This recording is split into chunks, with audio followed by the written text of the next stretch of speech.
మరి నన్ను అయోధ్యకి తీసుకెళ్తావు ఒకసారి? రా, ఎప్పుడు వెళ్దామన్నా?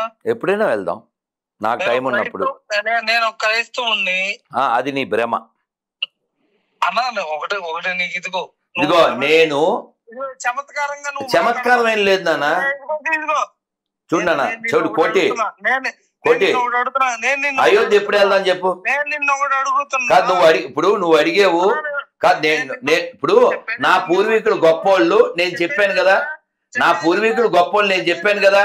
నీ పూర్వీకులు గొప్పోళ్ళు నువ్వు చెప్పగలవా లేదా? నా పూర్వీకులు గొప్పోళ్ళు ఎలా చెప్పు. నా వైపు చెప్పాను, నీ వైపు చెప్పు. అంటే నువ్వు జై శ్రీరామ్ అంటేనే గొప్పోళ్ళు అనుకుంటున్నావు ఏంటి? నేను అదేం చెప్పలేదు కదా. నా పూర్వీకులు శౌర్యంలో గొప్పోళ్ళు కాదు నాన్న.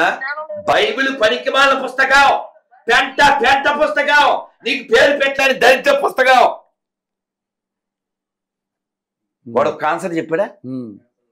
ఒక ఆన్సర్ చెప్పాడా? ఇప్పుడు నువ్వు దీన్ని చదువు.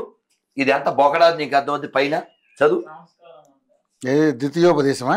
చదువు. విన్నానా? విను. ఆ బొకడా చదువు. చూసావా? పరిశుద్ధం చూసావా? చూసావా? అది ఎక్కితే చూసావా? చెప్పావా? నీకు అర్థమైందా? కాదు ఒక్క నిమిషం చూడు. ఇప్పుడు స్టూడియోలో ఉన్నావు. చూసా, బైబిల్ బొకరాది అని నేను నిరూపించలే. బైబిల్ బొకరాది అని నువ్వే నిరూపించావు.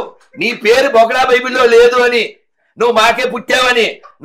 నీ పూర్వీకులు గొప్పలు ఎలా అయ్యారు చూసావా? అది ఎక్కితే ఎవడైనా అది ఎక్కితే చూసావా? That is power of Bible. నేనేమనలేదు కదా. నేనేమన్నా అన్నానా? మీరు ఒక మాట కూడా మాట్లాడు. నేను అన్నా. వాడు మనకు పుట్టాడు కదా.